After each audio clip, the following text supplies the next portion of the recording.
Magandang hapon mga ka-happy hour.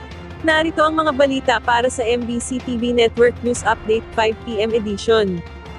24.7 billion pesos na halaga ng assets na na-freeze na ng AMLAC may kaugnayan sa flood control mess.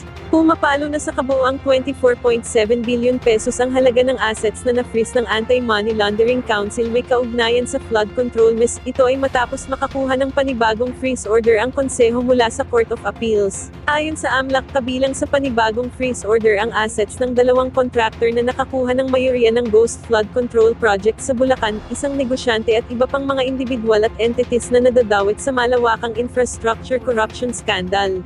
Ang mga assets na saklaw ng freeze order ay bank accounts, e-wallet accounts, insurance policies, security accounts, investment accounts at real properties. Samantala, sa Showbiz Spotted, pambato ng Pilipinas nagtapos sa 4th runner-up ng Miss Intercontinental 2025. Nagtapos sa pang-apat na pwesto ang pambato ng Pilipinas sa Miss Intercontinental 2025 na ginanap sa Egypt nitong January 29. Itinuturing ng 20 anyos na si Cristina Labareño Van Heflin na isang karangalan na maging pang-apat sa pwesto sa 53rd edition ng nasabing pageant. Dagdag pa nito na mayroong 57 na kalahok mula sa iba't ibang bahagi ng mundo ang kanyang nakaharap.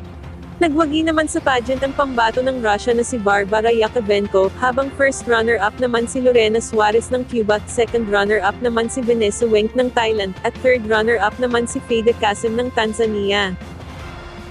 At yan ang mga balita para sa MBC TV Network News Update 5 PM edition.